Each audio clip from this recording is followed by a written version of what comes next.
I'm Rainey Reitman. I'm a civil liberties activist and a writer, and I am so excited to be joined today by Maria Gargiulo of the Human Rights Data Analysis Group, HRDAG. Maria, thank you so much for hanging out with me and having a conversation. Thanks to you, Rainey. I'm really excited to talk today. So are you a statistician? Is that correct? Is that your official title? Yep, that's my job title, statistician. You're a statistician. So today we're going to be talking about some particular advanced statistical techniques that I think are really interesting and help us understand how to deal with incomplete data sets and also help us think about what could be missing from data sets and how we can measure what's not there, which is like a really awesome idea. But before we get into any of that, I want to hear just a little bit about what drew you to this work. For as long as I can remember, I've had sort of joint and sometimes competing interests in technical topics like math, like statistics, but also in social sciences topics. So I've been interested for a really long time in armed conflict, human rights violations, and humanitarian settings. And particularly when I was in university studying in undergrad, I really felt like I was being pulled to kind of pick one or the other. If I wanted to study statistics, I really had to devote myself to the technical aspects and maybe forego some of the social sciences.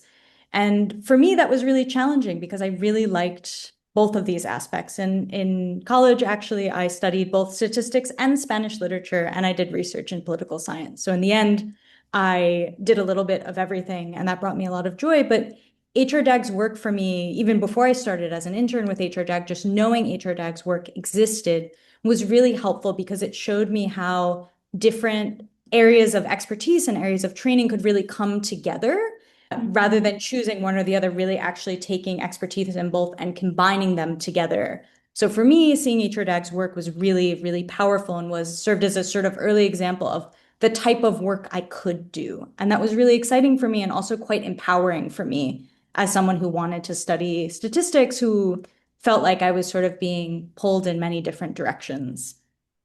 Man, I feel like that's got some thematic similarities to what we're going to be talking about today, where we're going to be talking about not just overlapping fields of interest, but also overlapping data sets. But can you talk about like, I feel like so many people are maybe they think of statistics as kind of like a cold topic, like it's not engaging for them. And I'm wondering, like, for you, was there like a moment that was kind of like a spark where it became sort of more personally meaningful? Yeah, and I'm glad I mentioned this already, but this happened in my Spanish class of all places. Mm. And we were reading a text called Respuesta a Sor Filotea, so Response to Sor Filotea, written by Sor Juana Inés de la Cruz. And in this text, she's talking a little bit about education. And she has this line that says, and I'm going to quote the response to Sor Filotea: I do not study to write, much less to teach, but only to see whether by studying I will be less ignorant. And my aha moment with this is by reading this line, it helped me understand what I really love about statistics, and in particular, the type of work we get to do at HRDAG, is it helps me ignore less about the world. So rather Mm. than assuming I have data that is of perfect quality, right, where everything is documented and it's complete, I think about how did the data arrive to me? What happened? What might be missing? And importantly, how can we use statistical methods to recognize what is going on in the data and then adjust for it so that we don't reproduce the same biases that are present in the data? And this to me is at the heart of ignoring less from Sor Juana's text. I love that idea of ignoring less about the world, which is so connected to the larger idea we have with this series, which is how to tell the truth with statistics, which is arming people to understand data, to start to interact with data in their regular lives, with just a little more information about, like, here's some typical statistical techniques. This is how statisticians view the world. And it's been kind of interesting to go down that path with different folks from HRDAG. So before we get into it, let's just, in case people don't know, what is HRDAG? So HRDAG is a group of data scientists, statisticians, computer scientists, demographers. We really have people trained in all sorts of different methods. But what unites what we do is all of our work centers around collaborating with partner organizations, big or small, to use data, statistical, and computational methods to answer key questions of fact about human rights abuses, oftentimes correcting for issues like missing data in the process. And when you say partner groups, what do you mean by that? Yeah, so all of the projects we do at HRDAG are usually done in collaboration with a partnering organization. So we'll talk a little bit about the Colombia project later in this interview. And in Colombia, we partnered with the Colombian Truth Commission, as well as the Jurisdicción Especial para la Paz, which is a juridical mechanism that was set up as part of the Truth Commission. And our project involved not only creating estimates of human rights abuses, but also working with our partners to help them identify questions they were interested in. And in Mhm. Colombia in particular, we did quite a lot of training. So we trained a team of 20 analysts to help with the project. So that was very much sort of co-producing both the methods and the outputs together. So today this is a companion to a newsletter that we're putting out that talks about how a lot of data sets are incomplete, and that doesn't mean they're useless. It actually means that we can do a lot with them. But what do we mean? What do you mean when you say that the data sets are often incomplete? Yeah. So I think first, before I get into why data might be incomplete and what that means, I think it's just important to acknowledge that when we're talking about either conflicts or human rights abuses, we need to acknowledge that collecting data of any kind, be it qualitative data Mhm. or quantitative data, is very difficult because the subject is very difficult and oftentimes because the conditions can be quite difficult. And it can also be really dangerous to those who are collecting and stewarding this data. So that we're talking about concepts like missing data in relation to this data is not a critique of the data, right? This Yep. is more of like an empirical reality we need to work with because of how challenging it is to collect this data and how carefully and meticulously it is often done amidst even the most unfriendly circumstances for data collection. So I think when Mhm. we start from that point, when we start talking about missingness, we can talk in more terms of descriptive terms, right? Not without making any judgments about the goodness or badness of data, but just describing what we observe. And when I say that data has missing information, this can take a lot of different forms. So the form we're going to focus on today is something that is related to under. So Mm. underreporting means that we have some victims whose stories have not yet been told, they have not been named, they're just not represented in our sources at all. We have other types of missing data too that we confront in our work that we'll probably talk about at a later time, but let me just give you another example is sometimes we do have a record of a victim, but it's missing key information. So we might not know the victim's age or the victim's ethnicity or maybe who the presumed perpetrator was. If we want Mm. to do a statistical analysis that incorporates any of those variables, that missingness becomes important as well, and we use different methods to help address that. But returning back to underreporting, I think we can imagine a lot of reasons why we have underreporting. And some of them might be related to, for example, fear. Someone might not go and Mhm. report violence they witness because they're afraid that someone might come and attack them for doing so. There's also more mundane issues, right, related to maybe access. If all of the organizations doing data collection are in big cities, rural violence happening in rural areas might not be as well represented among those. And we have some other types of biases as well, maybe related to social visibility, for example. So a couple of years ago, our colleagues, Dr. Patrick Ball, who's the current director of research at HRDAG, and another colleague, Valentina Rosso Angel, did a couple of studies about the killings of social movement leaders in Colombia. Social Mm. movement leaders are highly visible within their communities. People know who they are. If something happens to them, what they found in their study is that we generally know about it. It generally gets documented. And when they did their estimation, they actually found, after combining data from a number of sources, that there was very little underreporting. And this is precisely because these individuals are so visible within their communities. When something happened to them, people went and reported on it. If we contrast sort of this lived experience to maybe someone who is impoverished living in a rural area, we could imagine that that violence is much less likely to be documented compared to a social movement leader. And all of these Mhm. things are different forms of missingness. And you can start to imagine how also the fact that we have underreporting maybe impacts different communities in different ways. Some communities are more legible, some communities are less legible. Yeah, well, connecting this back, we were talking about how HRDAG works with partners all around the world, right? And so HRDAG isn't just going around with a clipboard writing down stuff. It's training volunteers or paid people or to go and data collect. It's working with maybe religious groups or maybe nonprofits or truth commissions. And I'm curious if you think that there are certain types of groups, whether that's a government group or a nonprofit group, that might influence who might feel like they can participate. Do you have any observations or thoughts about that? Yeah, totally. I think this is a really great point. And I think the point you're getting at is that these biases might look differently across different sources. So I'll start by Hmm. going back a tiny bit and just saying a lot of the data we use is not necessarily what would be considered like primary data. So a lot of it is what's considered secondary data or found data, meaning that it was maybe collected for another purpose, such as if we think about a court system, right? Maybe we have records from court cases that were documented because of the court case that we are then incorporating into our study because they have all of the requisite information. So in the Colombia Mm. project, we received records from all sorts of different organizations, from local grassroots organizations to government organizations to something in between, to maybe national nonprofits. And all of the data looks really differently, and it's quite Mm. different depending on what their source information is. So I want to give you three examples that we can work with here.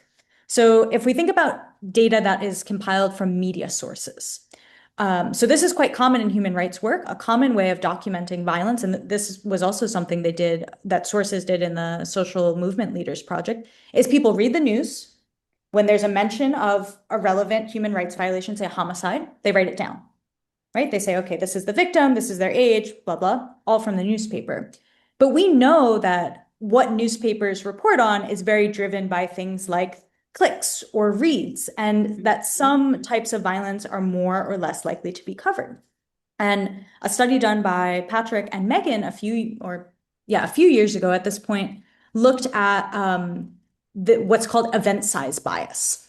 So what they find is that larger events, so events involving more victims, are more likely to be covered by media sources. So what does this mean? A massacre is more likely to be covered in the news than interpersonal violence involving just two people.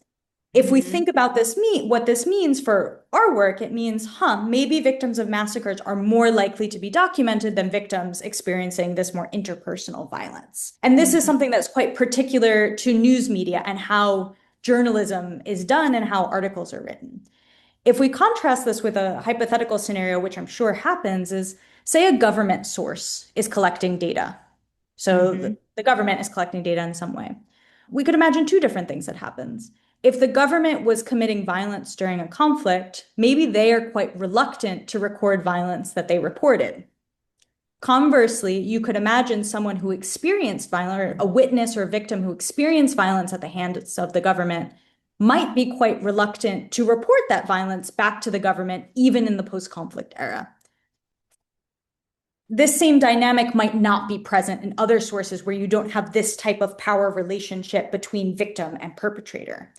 And I'll give a third Mhm. example from Guatemala is one of the big organizations collecting data in Guatemala was a project of the Catholic Church. People in Guatemala who were maybe affiliated with the Catholic Church may have felt more comfortable in reporting to this organization just because it was something that was perceived as being in their community. So you can just imagine that the data that results from these different sets of circumstances can be biased in different ways. And none of Mhm. this is necessarily intentional. It might not, well, maybe on the part of the government that doesn't want to record their data, but it might not be intentional that newspapers only cover larger events. It just happens to be related to downstream things like clicks. And it might not be intentional that this Catholic Church project only wanted to document violence committed against people that were part of the church, but it may have had that impact anyway. And what we need to do is think really clearly about what these biases might look like so that we can then adjust for them later. I think that makes so much sense. I know there's been so much coverage and discussion around, for example, here in the US, police violence, right? And I could definitely understand how, like, hey, if the entity that you are supposed to report crimes to is also the entity that is committing those crimes, it's going to have a huge chilling effect, right? People aren't going to be like, oh, I watched a cop beat somebody up, and now I'm going to go report that cop to that cop's colleagues. Like the Yep. system will prevent a lot of people from wanting to share their stories of what they witnessed. So, and you could imagine that happening in so many different contexts, which I think Yeah. you described really well. So I want to get into the namesake of the newsletter, which is structural zeros, and what that term actually means. It's a very striking term. So when a statistician uses the word structural zero, what does it mean? So I'll frame it in terms of our work rather than generally, because I think that's quite helpful to have something concrete. Yeah, Is more when concrete. we talk about structural zeros in our work at HRDAG, we are talking about victims whose stories have not yet been recorded. So in our Hmm. work, we take data from all these different sources, we bring them together, but at the end of the day, we have some number of victims whose stories are not recorded in any of these sources. So in Colombia, we use many, many sources and they're still underreporting, right? And these victims are completely absent from the data. We have no trace of them. We don't know how many of them there are. And we also don't know anything about their characteristics, right? We don't know what their age profiles might look like. We don't know what years they experienced a human rights violations. They're just completely absent. And from looking at the documented data alone, there's really nothing we can do to understand anything about them. And if we treat the documented data as truth, which is really tempting to do, we just miss them entirely. But as we are about to discover, there are still ways to measure what is missing, right? There's still ways to wrap our heads around, and I don't know if the right word would be quantify, but actually quantify who is missing from that data set. Is that right? Yep. Which brings us to multiple systems estimation. So this statistical technique, it's been around for a while, is that right?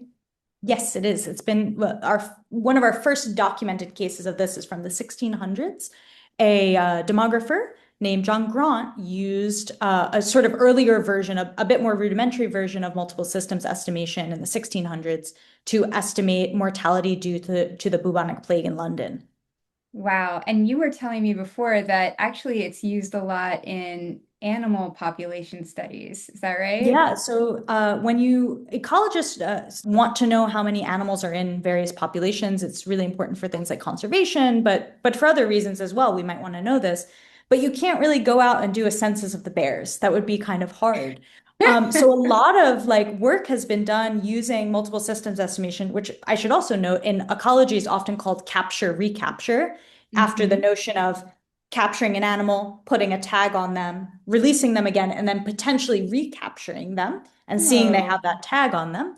So a lot of what the methods we use have really benefited from methodological development that's happened in ecology and come back and has informed also how we think about human populations. And I think that's been a quite interesting aspect of my work is seeing how these very different disciplines can talk to each other methodologically. Fascinating. And so what does it mean, multiple systems estimation? What are we talking about? Yeah, so let's talk about each of the words separately. Okay. Multiple means that we are using a variety of sources. Now, variety for us at HRDAG means that we're using at least three different sources. Now, a source can be many different things and can come from many different places. So a source could be court records, like I mentioned before. A source could be an activist writing down lists of names of people who have died. A source could be a list of people who sought reparations, right? And which victims they reported they were seeking reparations for. That's the multiple part. Systems. Well, maybe multiple and systems go together, but each source is considered a system. So this could also be multiple sources estimation, but it doesn't have the same ring to it. And then the estimation part tells us we're doing statistics. So the estimation bit says, based on the data we do have, we're going to make some inference about the data we don't have. That makes a lot of sense. And so I think in practice, this could look like, you have a couple different databases, right? So, like, maybe you have a database of victims collected by the church and a database of victims collected by a group of community volunteers, and then maybe some kind of census from the government, census in the not statistical word.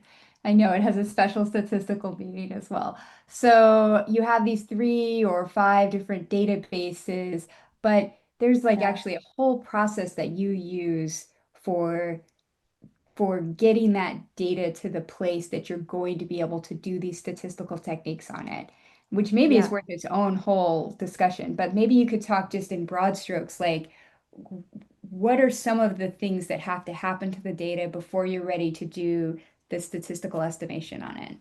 Yeah, so I think it's really useful. I mean, we're talking about multiple systems estimation here as a method, but I think it's actually way more useful to think of it as a workflow, right? It's Okay. the product of a number of different operations we have to take, the last of which is multiple systems estimation. So Hmm. broadly, we have like 5 steps in this workflow. So the first step is data sourcing. You have to get all your data and it has to be in one place where you can access it. That can be really challenging to get all that data and to have it in one place, but that's the first thing you need to do is actually just get the data. Now, you can collect your own data, you can use found data, you can use a combination. That's super flexible. The great thing about multiple systems estimation is it's really context agnostic. So, any of the ways you get the data, you just have to have the data. And again, in our work, we always work with at least 3 sources. 2 sources is not enough to meet realistic modeling assumptions for us. So you have your data, it's all in one place, you can access it. That's great. Next thing you have to do, and this is common in nearly any statistical analysis, you have to clean the data. This Hmm. is also really hard because you can imagine that when you get data from a lot of different organizations, it's in really different formats. They've made different decisions about how to code things, right? So sex might be coded as male, female, or man, woman, or MF, right? You have to harmonize the different data, the different columns, standardize values, and also just do general cleaning things, right? No one should have an age of 500 years old. Right. So Right. we need to do sort of all of the normal data cleaning things that we would expect in sort of any statistical project. So now that we've done those 2 things, now we start doing the sort of methodological work. The first bit of that, so our third step, is doing something called record linkage or database deduplication. Because if we just use the data as is, one, we wouldn't know which sources victims were documented on, and two, we'd have a ton of duplication. So it's not uncommon for a single victim to be documented either multiple times within a single data source or multiple times across data sources. If we Hmm. don't correct for that, we risk sort of overstating the number of victims that we've documented, and we don't want to do that. We want to know how many unique victims we have learned about in our work. So first, you have to definitely do record linkage or database deduplication to address that issue. And that in itself, one could spend a lot of time doing that alone. But then after you've done that, now you need to contend with the first sort of another type of missing data, which is that in the records you've documented, you have missing fields, right? So you don't know someone's sex or maybe their age or maybe the presumed perpetrator. And if you want to do an analysis that incorporates any of that information, you have to use a statistical model to sort of fill in that information. Deleting those records, so you could delete them, right? You could just remove any record that has missing information, but all of that does is cause a lot of data loss, and also it just further biases the sample. So we want to do something that sort of preserves as much information as possible. And a statistical method that lets us do that is imputation. And you can do imputation a lot of different ways, but the idea is that we're going to use a statistical model to fill in the information that's missing using the information that's not missing. And then finally, after you've done all those 4 steps, then you get to actually do the multiple systems estimation all the way at the end. And the nice thing is the multiple systems estimation can, for example, take into account some uncertainty from the imputation. And so all of the methods are talking to each other, but they work in sequence. And MSC is that last step that we do. Okay, and then what happens with MSE? What is that magical golden last part of the Yeah. workflow? So in multiple systems estimation, the central idea is that we use information about the documented victims. So the victims whose stories we do know about, we know their names, we know their characteristics, or maybe we filled some of the characteristics in using imputation. We use information about how they were documented. So say we have 3 sources. We use information about how many records were just documented by source A, or just by source B, or just by source C, and how many were documented by A and B, or A and C, or B and C, all of these combinations, right? We use that sort of distribution of what I call documentation patterns. So these are these patterns of zeros and ones indicating whether a victim was documented by a particular source or combination of sources. We use those patterns to estimate the number of victims that weren't documented by any source. And that's our estimate of the underreporting, which is sometimes called like the dark figure. In Spanish, it's la cifra negra. So the notion of what we have documented is the tip of the iceberg. There's something else underneath. We'd like to know the size of it. When you add these two bits together, so what you've documented and then what you estimate is missing, then you can say something about the total victim population, including those victims whose stories we don't yet know. How do you say the dark number in Spanish again? La cifra negra. And is that the same as a structural zero? Is that the same as a structural zero? Yeah, so what we're estimating basically is the number of structural zeros we had, but now we Yeah. can know both how many of them there are and also something about what their characteristics might be. So for example, if we produce estimates based on perpetrator, we can Mhm. have, okay, there were presumed perpetrator, right? We can say, okay, there were this many we think that belong to this perpetrator and this many to this other perpetrator. And we can, for example, compare the differences in levels of underreporting, which can be quite illuminating in many ways. But now, once you do the estimation, you don't have structural zeros anymore. Now we know Mm. about them. So in a sense, we've used a statistical method to try and complete the universe in a way that if we had just used the documented data alone, we wouldn't have known how many people were missing or what they might be like. Got it. So before it was a structural zero, and this is the method we get to fill in those blanks, to measure the missing data. Yeah. So I want to talk about Colombia. Did you go to Colombia for this project? So I primarily worked on the Columbia project in the throes of the COVID-19 pandemic. So Okay, I not a was good time to go meeting. to Colombia. Got it. No, not a good time to go anywhere. Yeah. We were meeting, and I say we, Patrick and I, were meeting with our team based in Colombia 3 times a week, 90 minutes a day, at least, to teach our team of 20 how to do, how to do the cleaning of data, how to do record linkage, how to do imputation, and how to do multiple systems estimation. So we did so much of that work online. There were points when Patrick started going to Colombia to work directly with our team. I was actually in grad school at the time, so I was not going to Colombia then, but I did finally get to meet some of our teammates in person in 2024 when I went to Bogota to go to a conference. But we did a lot of this work virtually in a sort of decentralized way, and that had its own challenges, but I think also showed how adaptive we can really be when we're working together towards a common goal. Yeah, fantastic. It's incredible that you were able to do this project as there was a global pandemic unfolding. Um, so I think we should back up a level. What happened in Colombia? What was the violence that occurred? So Colombia is a really long-standing conflict. It began in the 1960s and continues to the present day. It's useful to think about the Colombian conflict in part because of its really long time series as the result of a number of different conflicts that have sort of changed shapes and sizes over time. But I think something that has been persistent over time that's important to understand is the conflict has involved fighting on the sides of multiple different perpetrators.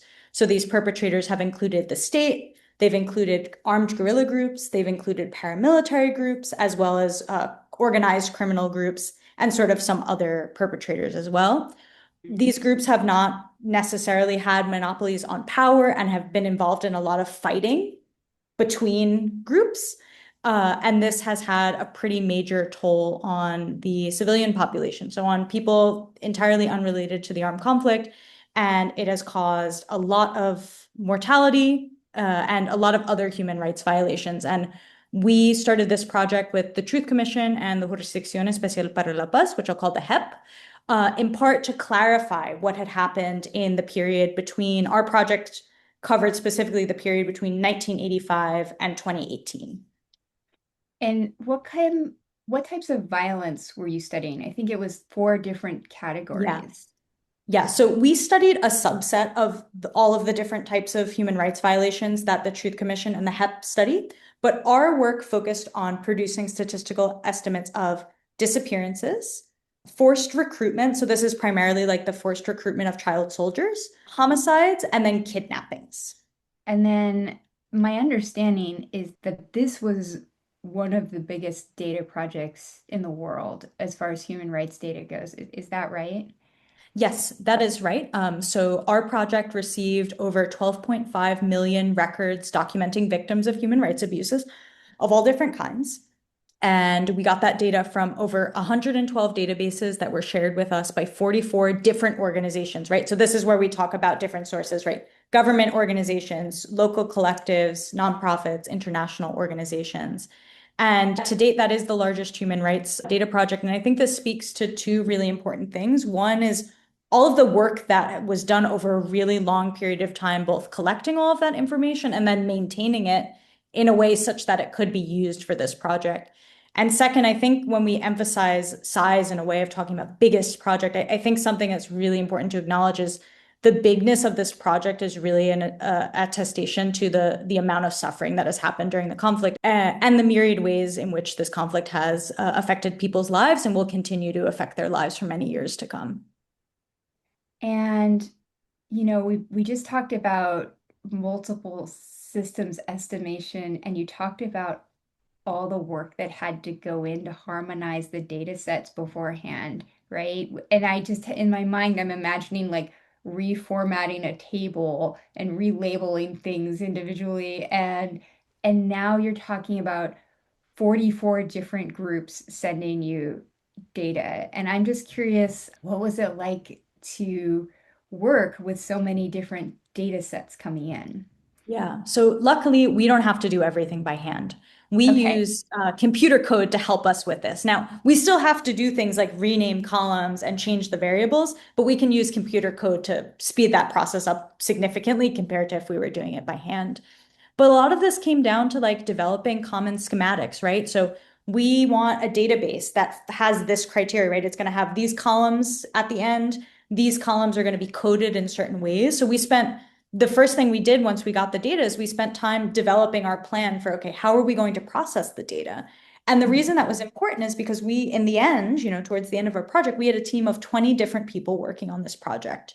We needed to be on the same page about what we were doing. We needed to develop systems for testing to make sure that everything was consistent because it's all in well to have a plan that like, all right, we're all going to do this, but we need to double check this, right? We're processing so much information. It's so easy to make mistakes. And this is really where HRDAG's process of principled data processing really shines because the principles of principled data processing tell us how to work in these big teams and tell us how we can design systems to purposefully help us address things like making sure the data is in the right format, checking to make sure that things make sense, that, that a filter actually filtered out the information we wanted it to do.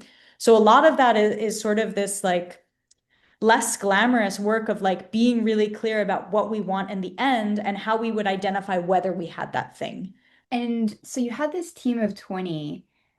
Were these like statisticians who were doing computation on the data, or is this like, I know in some other projects that Patrick has described to me, there's been teams like literally going out and doing interviews of the Mhm. local population. Like, what was this team of 20? Can you? Yeah.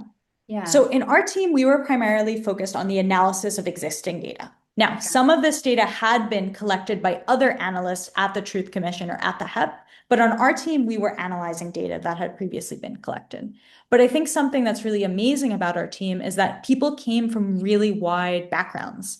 So some people were trained in, say, statistics or economics or maybe data science, and then other people were trained in totally other disciplines. So when Mm. people started, they started from sort of different points and familiarity in terms of like writing statistical software and doing estimation. And our goal, our imperative was to make sure that everyone by the end of this could do all of the tasks, right? Could clean the data and do the imputation and do record linkage and do the estimation. So that's why we spent so much time dedicated to training because we wanted everyone to be able to do all of these steps irrespective of where they started from. And I think something that was really clear to me from all of this is the notion that there is no right training you can have, right? Mm. Anyone from any background can learn these things. It takes a lot of effort, but I think our team was so much more enriched because we had people from different backgrounds and trainings because people were sharing different types of knowledge all of which ends up being relevant when you're studying something like human rights violations and armed conflict. So this team, how long did you all work together? So we started the project actually sort of just as the San Francisco was being locked down. So in sort Wow. of February, March of 2020, yeah, of 2020. And the final report of the Truth Commission was published in June of 2022. So we worked on it continuously for that whole time. And since then, we've also done quite a bit of follow-up work because the work of truth commissions and the work of transitional justice doesn't end when the Truth Commission closes, right? This is a years and, can be decades long process of truth and accountability and justice. So 2020 to 2022 was the primary work that we did. And then after then, we've been doing follow-up work as well. So I want to get into this topic of what might have been missing from the Colombia data, and then how you used multiple systems estimation to help us estimate and fill in the blanks there, and then what your findings were. Yeah. So basically, we provided estimates of the 4 human rights violations that we were studying. Those are, again, disappearance, forced recruitment, homicide, and kidnapping. So for each of these, we produced separate estimates. And in the final report of the Truth Commission, our goal was to provide sort of a general panorama of each of these violations. So we provided things like disaggregations over time and by department and by sex and by ethnicity, for example, so that people could understand and also by presumed perpetrator. And perpetrator is quite important when we're talking about an armed conflict. And the idea of this was so that people could get a general understanding of what those human rights violations look like in terms of general statistics. All of those statistics corrected for multiple forms of missing data. So those missing fields I told you about before, as well as underreporting. And in general, just depending a bit on which form of violence you look at, and just doing a back of the envelope calculation about the total estimated number compared to the total observed number, we have between 40 and 55% underreporting, just depending on the violation that you look at. And this is on par for these types of studies. So these numbers are not uncommon in studying armed conflict in terms of levels of underreporting. In some conflicts, you observe underreporting that's much higher. And in some conflicts and some scenarios, so for example, what I said before about social movement leaders in Colombia, there they have very low underreporting, but that's a very specific case. But the idea behind this is we can't know how many victims there are, or we can't know, for example, if we've documented all of the victims without first estimating how many victims we think there are. So this process of doing the estimation both tells us about the total number of victims. It tells us how many victims we think we're missing from our data.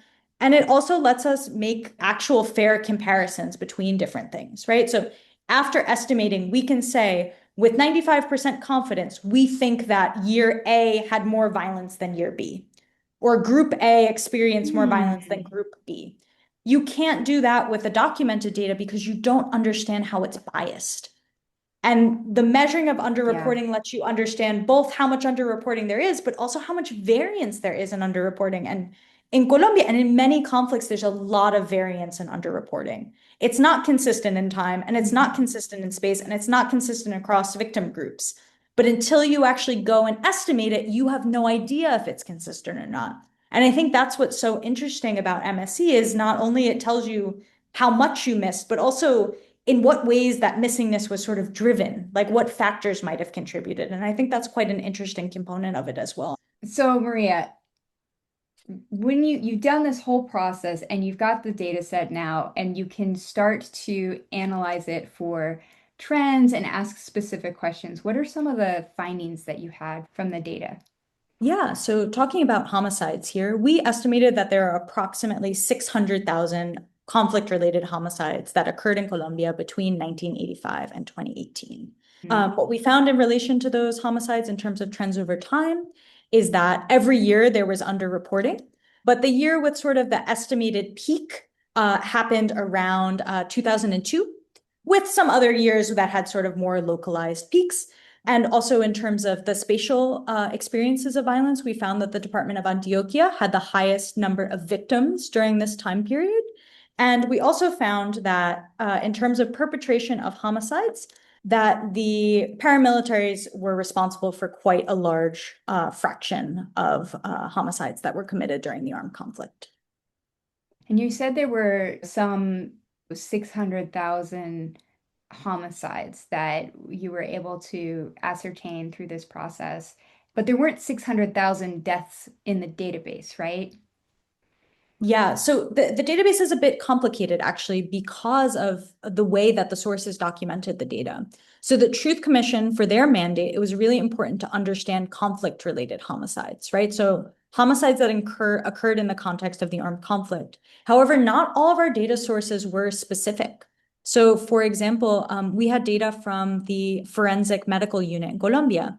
And the forensic medical unit in Colombia does autopsies on all homicide victims, irrespective of who the perpetrator was. So that was sort of an example of a non-specialized database that included both victims of the conflict as well as victims from other dynamics of violence, such as interpersonal violence.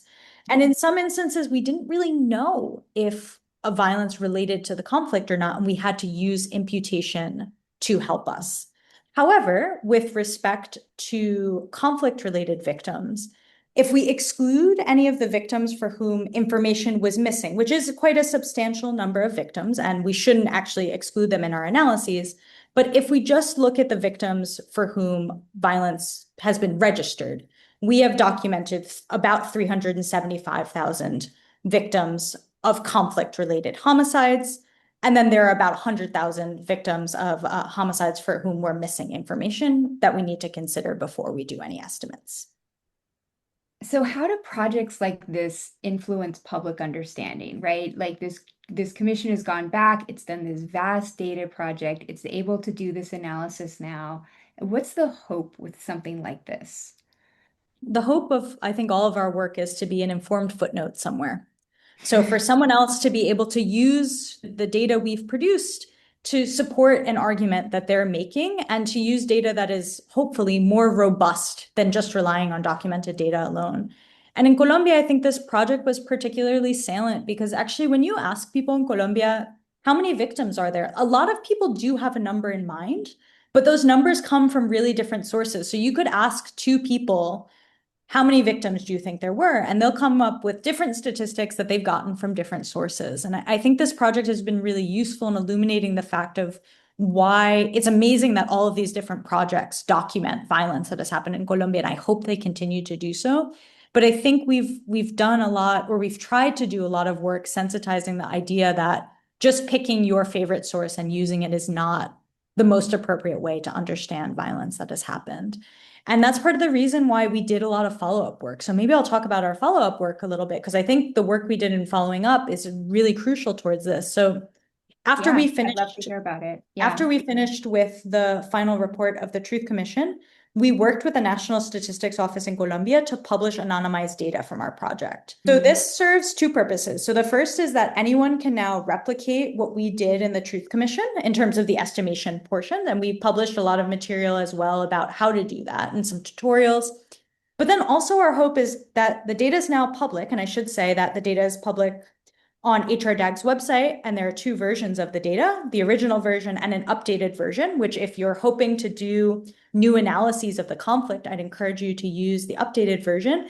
But what we're hoping to do is to inform people on that they can use this data, and we hope that Mhm. they'll use this data to produce estimates rather than relying on documented data. And to that end, two of my colleagues spent a lot of time going particularly to universities and civil society organizations in Colombia and educating interested people in how they could use the data. So how they could access the data, how it could be used. We built software to help facilitate the use of the data because it's in a sort of non-traditional format. Also, depending on what your background is, it may be harder or easier to analyze. So we spent a lot of time building software to facilitate use. And now people are using the data. And I think it's been really nice to receive, every once in a while, I receive emails from people asking questions about the data or asking questions about how to use the package. And I find that really fulfilling. So I think this work in sort of socializing the results has been really important in terms of like sensitizing both issues related to data quality and also towards building more robust evidence creation with respect to what's happened in the conflict. It's such important work. but it's also dealing with some of the darkest sides of humanity, right? I mean, you're talking about killings and kidnappings and child soldiers. And I'm just curious, like, for you to be dealing with this really heavy topic every day, like, how do you stay hopeful and motivated? Yeah. I mean, for me, it is and has always been, as long as I've been doing human rights work, the people. So both Mhm. the other people at HRDAG who are amazing and have been amazing mentors and friends and supporters of me since before I even got there, and also our partners. I get so much energy from talking to our partners, from understanding what their needs are, from also hearing about them, like how they've used our data. So an example from Colombia is there's now a team of people at the HEP, which continues to do work today. I got an email from some of our old colleagues a couple of weeks ago. They're doing a new study. They wanted to ask me some questions. I went to a meeting with them. We talked about the study. The person who presented the study that they had done to me was not someone I had originally trained. It was someone my Mm. colleagues had trained since then. And that to me was just the most magical moment of like seeing how all of this training has sort of reproduced itself. And I just got so that meeting, we were talking about terrible human rights violations in Colombia, but you have this real, or I have at least this real sense of solidarity being in community and other people doing this work. And that really helps me on my hardest days in terms of like I do find the work just generally very meaningful, but having amazing colleagues and partners, I think really helps me through the darkest bits of it. And you're wrapping up your PhD thesis, and it's focused on Colombia, right? So my dissertation works on three Latin American conflicts, actually. So Colombia is one of them, but I'm also doing work on Guatemala and on Mexico. And similar to what we do at HRDAG, my work really centers around what is missing from data and how different sources tell us different things. So I'm using methods like MSC in my dissertation alongside some other methods as well.